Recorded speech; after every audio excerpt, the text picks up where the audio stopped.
আমাদের সীমাবদ্ধতার কথা বলতে হবে। আপনারা জানেন যে এইটাই এখানে প্রথম মেট্রো, তো সেই জন্য আমাদের কারো পূর্ব অভিজ্ঞতা সম্পন্ন ব্যক্তি খুব বেশি এখানে নাই। তো এই জন্য ওনারা এই সীমাবদ্ধতা সত্ত্বেও ওনারা এই যে আপনাদের এই যে যত এভিডেন্স ওনারা কালেক্ট করছেন, তো প্রাথমিক অনুসন্ধানে বিচ্যুত বিয়ারিং প্যাডের হার্ডনেস, কম্প্রেশন সেট ও নিওপ্রিন কন্টেন্ট প্রচলিত স্ট্যান্ডার্ড অনুযায়ী সঠিক ছিল না বলে কমিটির নিকট প্রতীয়মান হয়। তবে বিষয়টি নিশ্চিত করার জন্য দেশের বাইরে ল্যাবরেটরিতে আরও পরীক্ষা নিরীক্ষার প্রয়োজন আছে।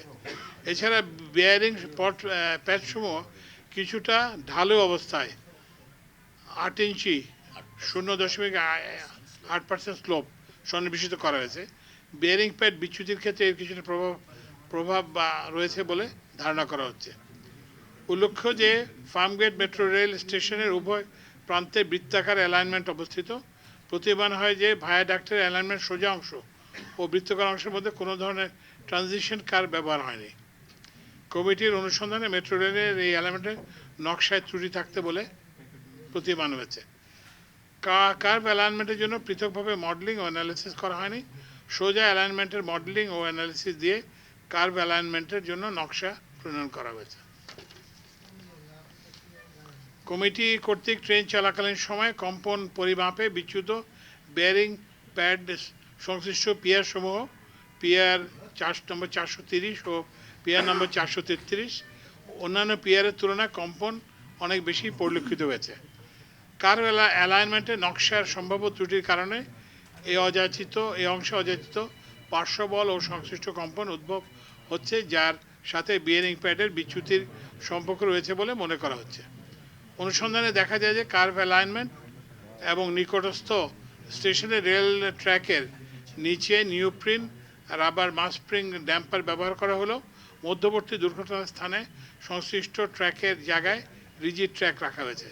ধারণা করা হচ্ছে এইসব জায়গায় মাস স্প্রিং ডাম্পার সিস্টেম ব্যবহার করা হলে ভাইব্রেশন কমানো সম্ভব হতো।